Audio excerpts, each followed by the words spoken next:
Hello and a very warm welcome to Rajya Sabha TV. I'm Aishwarya Kapoor with News Tonight. Let us begin by taking a look at the headlines. At the All India Conference of DGPs and IGPs, Prime Minister Narendra Modi tells police to be smart. Intelligence chief says Islamic State has no support in India. Prime Minister Modi pledges to stop illegal immigration from Bangladesh, lends support to UPA's land swap deal that the BJP had opposed. Campaigning ends for second phase of polling in 2 states, 9 seats in Jammu and Kashmir and 20 in Jharkhand up for grabs. BJP chief Amit Shah addresses rally in Kolkata, targets Mamata Banerjee over Sarda chit fund scam. TMC dismisses it as a flop show.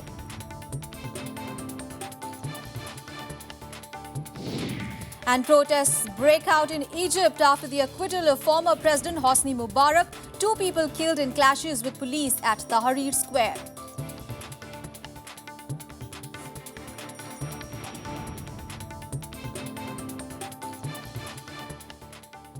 Well, for the first time since coming to power at the centre, Prime Minister Narendra Modi has accepted that the government will implement the land boundary agreement with Bangladesh. This is a key issue that's affecting residents living in these enclaves and areas of adverse possession on the boundary. It was also an issue that the BJP along with the TMC vehemently opposed in Parliament. Here are the details. At the BJP's rally in Guwahati, Prime Minister Narendra Modi on Sunday came out categorically in favour of the land boundary agreement with Bangladesh. The previous UPA governments failed to push the bill through in Parliament, mainly due to stiff opposition from both the BJP and the Trinamool Congress.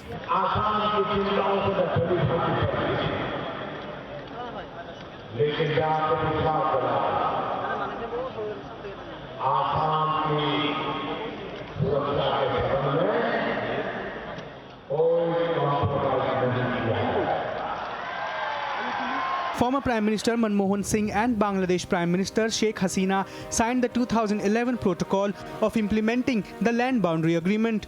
The agreement entails exchange of 106 Indian enclaves and 92 Bangladeshi enclaves, in addition to some areas that fall in adverse positions and are difficult to be administered by the countries to which they officially belong. The Prime Minister assured people it will be taken care of in the long run.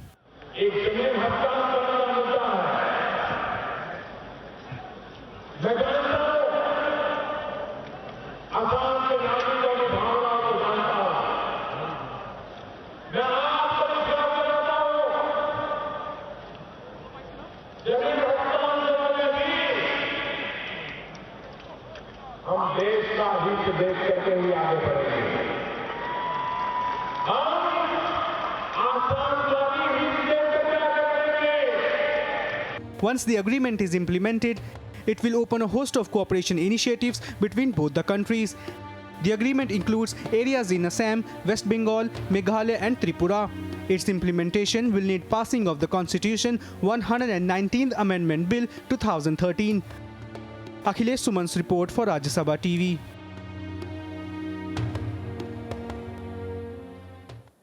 And campaigning ended for the second phase in both Jammu and Kashmir and Jharkhand today. Voting will take place on 2nd of December. In Jharkhand, elections are being held in 20 seats, while in Jammu and Kashmir, polling will be held in 9 constituencies.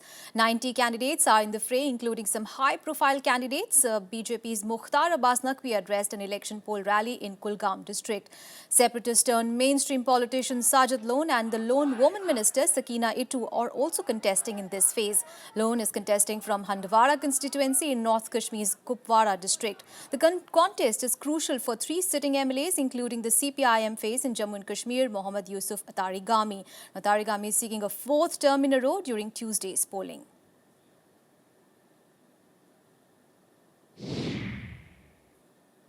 And BJP President Amit Shah today addressed a huge rally in Kolkata in an extremely aggressive attack on the Mamata government. Amit Shah questioned the role of the TMC government in the Sarada chit fund scam. He alleged that the Chief Minister Mamata Banerjee was protecting the accused in the Ponzi scheme. Shah also asked if Mamata had any responsibility towards the poor depositors whose money was lost in the chit fund scam. Amit Shah also alleged that the state government was trying to shield the terrorists involved in the Burdwan blast.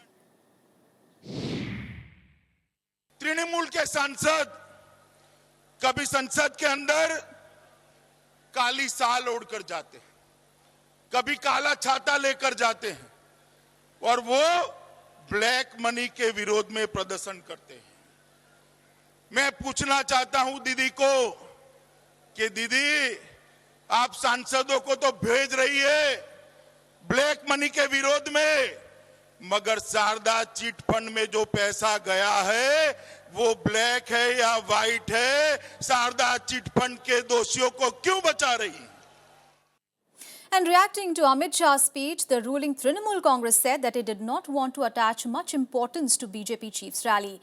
In fact, Party General Secretary Partha Chatterjee also said the BJP will not be successful in tarnishing Chief Minister Mamata Banerjee's image and honesty. The CPI's D. Rajya also responded to the BJP's rally in the state and Shah's remarks about the left parties.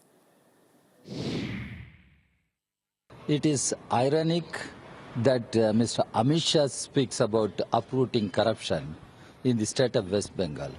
When it comes to corruption, BJP cries hoarse and it pursues double standards, multiple standards in the fight against corruption.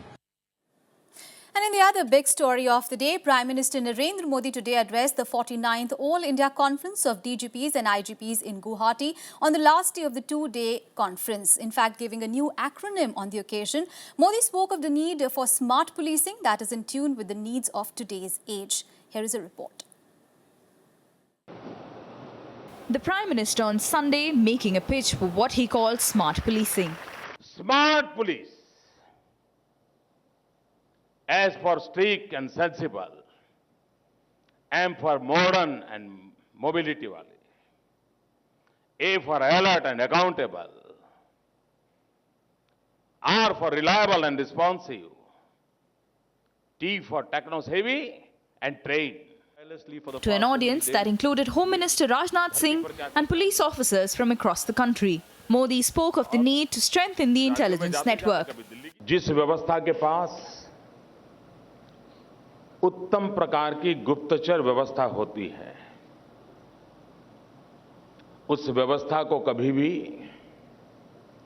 न शस्त्रधारी की जरूरत पड़ती है, न कभी शस्त्र की जरूरत पड़ती है, और शस्त्र के उपयोग की तो कभी आवश्यकता ही नहीं रहती है. Intelligence Chief Saeed Asif Ibrahim told the conference that the Islamic State had not found significant traction in India. His comments come a day after Arif Majid, the man detained on suspicion of being an Islamic State militant, was produced in a Mumbai court. It is quite reassuring to observe that despite the size and spread of the Indian Muslim population, the threats posed by these developments have not found significant traction so far. Unlike many Western countries, only a handful of youth have fallen prey to the allurements in India.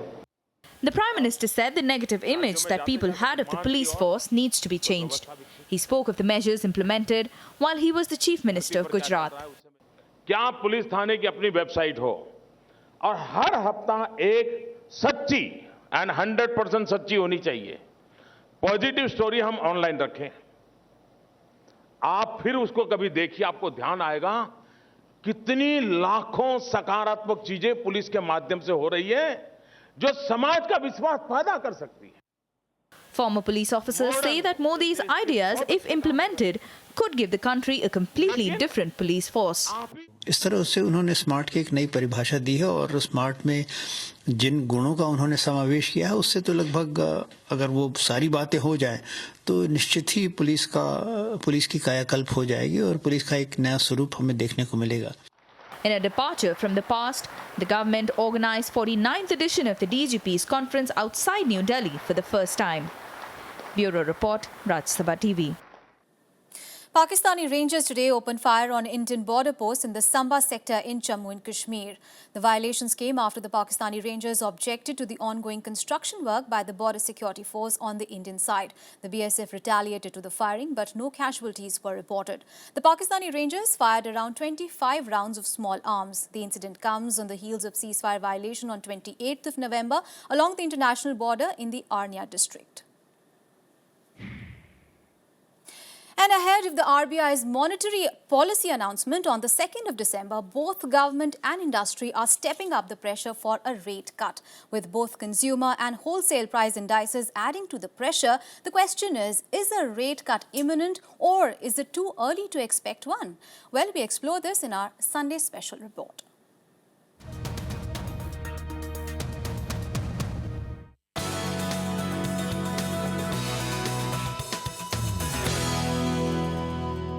The RBI governor is under pressure. Falling rates of inflation are triggering demands to cut interest rates. The latest to join the chorus is the finance minister. Arun Jaitley feels a lower cost of capital will just be the right tonic for a recuperating economy.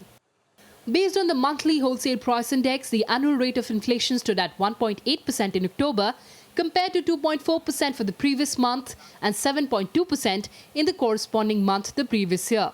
The consumer price index too fell to a 3-year low of 5.52% in October. Industrialists argue the time is right for a rate cut to spur growth. We are able to signal a slightly moderate interest regime. The revival of the investment cycle will be that much delayed. And I don't think India can afford that. If we look at the global picture that we need to revive investment, we need to build the supply chain. But experts don't see a rate cut happening at the central bank's next monetary policy review, although they feel the central bank could soften its stance by the end of the current fiscal. That be happy if it gets done, but be happier if it doesn't. For a simple reason that then you will see a more impactful thing coming through with a further more, I would say, a longer term treatment to this whole issue of inflation. Falling oil and food prices have certainly brought down inflation rates. But oil prices are not in the government's hands, while food inflation is down on account of seasonal factors. For instance, the recent poor Kharif crop output could push up food inflation again. The RBI has so far resisted calls for reduction in interest rates, citing stubborn inflationary pressures. But the question is, for how long? Analysts say little would be achieved if Reserve Bank of India reduces interest rates and inflation shoots up again. They say it would be prudent and beneficial for the economy if Reserve Bank of India holds on to the interest rates till the next quarter until the inflation numbers are well under control. Reporting from Delhi, Kriti Mishra for Rajya Sabha Television. Let us now get you all the other national news and updates in Nationwide. Jharkhand police arrested a hardcore Maoist and recovered explosives and arms from him. The arrested man was identified as Dinesh Manji. He is a platoon commander. At least 40 Indian prisoners released from Pakistan have returned to the country. They include 35 fishermen and 5 civilians. Pakistan had released prisoners as a goodwill gesture. More than 29 lakh vehicles older than 15 years will go off Delhi roads following a National Green Tribunal order. The tribunal barred them on 26th of November in order to reduce air pollution in Delhi. A Press Club of India panel looking into the assault of journalists outside Godman Rampal's ashram said that the Haryana police employed unconstitutional tactics to prevent the media from doing its duty. It recommended investigation by administrative officers into the entire episode. We'll take a very short break here. Coming up ahead, Ferguson police officer Daryl Wilson resigns. That and much more after a short break.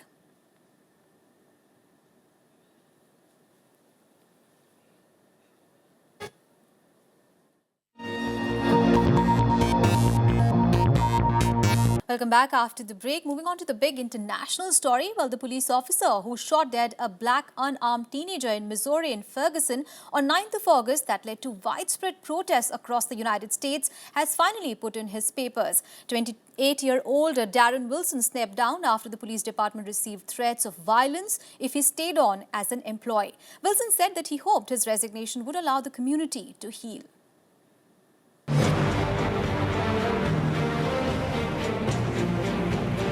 Police officer Darren Wilson, who shot dead teenager Michael Brown, resigned from the Ferguson Police Department.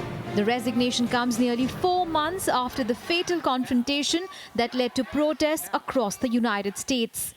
Wilson's resignation letter said, "I have been told that my continued employment may put the residents and the police officers of the city of Ferguson at risk. It was my hope to continue in police work, but the safety of other police officers and the community are of paramount importance to me." Wilson was placed on leave after the shooting and continued to receive his salary. He fled from his home and is in hiding. Earlier this week, a grand jury decided Wilson should not face charges for killing Michael Brown in a residential side street on 9th of August. Wilson told jurors that he acted in self-defense, but his version was sharply disputed by witnesses who said that Brown had his hands up in apparent surrender. The grand jury's decision led to one of America's worst nights of race-related rioting in recent times. The decision not to charge the police officer also triggered a nationwide debate over relations between black communities and law enforcement in the country. Bureau Report, Rajya Sabha TV. And over 3,000 people marched in Cairo's Tahrir Square denouncing the court verdict clearing former President Hosni Mubarak of murder charges. Agitated protesters clashed with the police, resulting in the death of at least 2 persons today. بالبشر أستودع أرض الكنانة وشعبها عندما لا تضيع عنده الودائع ورفعت الجلسة. Within hours after the court dropped the case against former President Hosni Mubarak, Egyptians poured into the streets around Tahrir Square to voice their anger.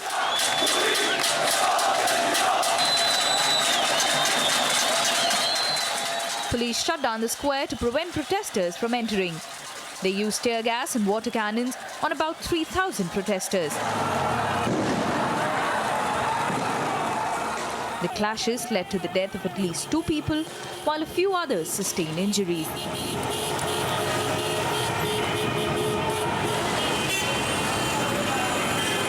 أنا متحمس عشان أنا ما حضرتش 25 يناير الأولانية، كنت برا البلد، ماشي؟ صحابي وإخواتي ماتوا من عين شمس، ماشي؟ أنا صحيت النهاردة الصبح لقيت مراتي بتقول لي حسني مبارك. Mubarak's supporters, however, outnumbered the protesters. In a dramatic reversal, Judge Mahmoud Kamal al-Rashdi overturned the life sentence of Mubarak, acquitting him of killing hundreds of protesters during 2011 revolution. Prosecutors say they will appeal against the verdict. In all, some 800 people are thought to have been killed as security forces battled protesters in the weeks before Mubarak resigned on 11th February 2011. Mubarak is currently being held in a military hospital and is serving a separate 3-year sentence for embezzlement of public funds. It is not clear if this could be the signal for another upheaval against the current regime or whether it was a symbolic protest.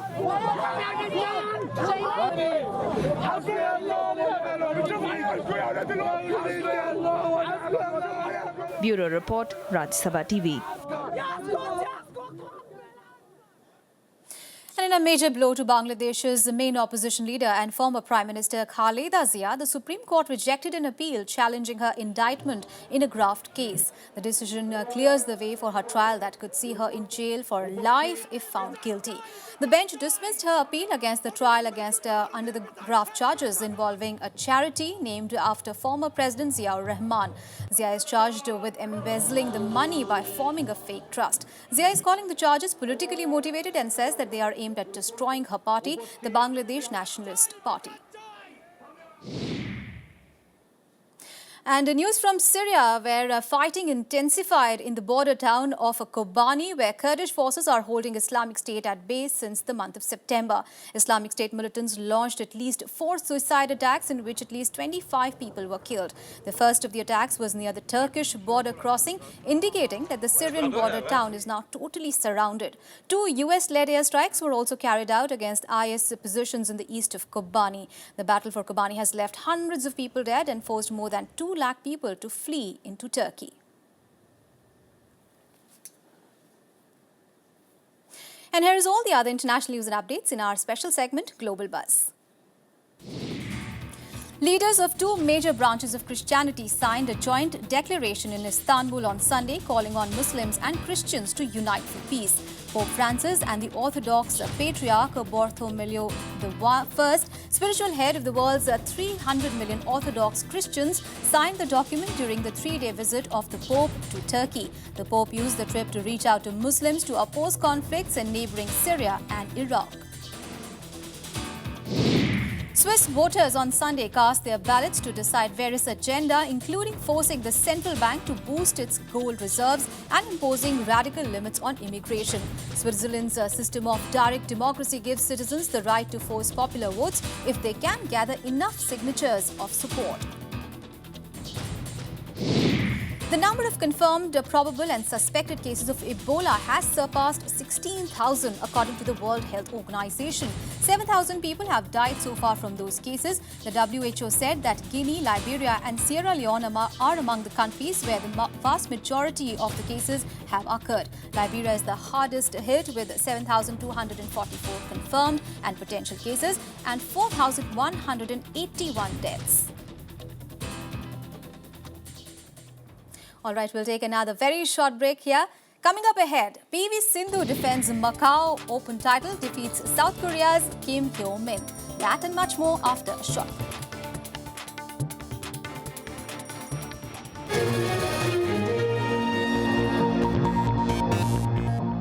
Welcome back after the break. Moving on to some sports news now. Well, India's world number 11 and defending champion PV Sindhu won the Macau Open Grand Prix title today. The 2-time World Championship bronze medalist Sindhu crushed her South opponent Kim Hyo-min 21-12, 21-17 in the finals. It was her first title of the season. Sindhu prevailed over 91st ranked Kim in the summit clash that lasted 45 minutes.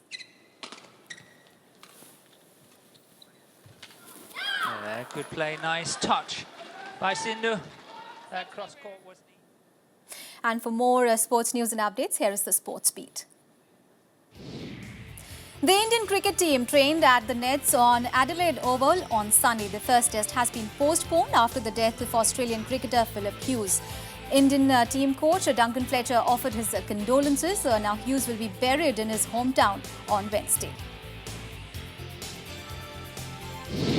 Retired English soccer star David Beckham and his teenage son Brooklyn met with a car crash outside Arsenal's training ground in Hertfordshire, north of London. Fortunately, both did not suffer any injuries. Beckham's car collided with another car.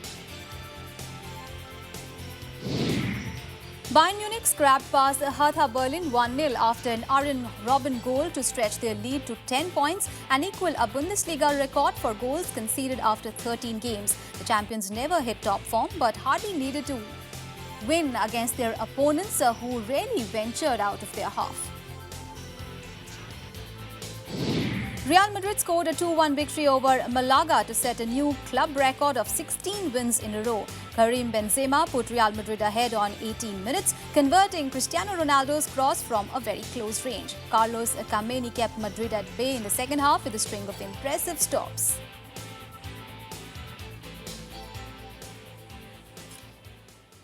Well, that's all in this edition of News Tonight. Thanks for watching. Good night.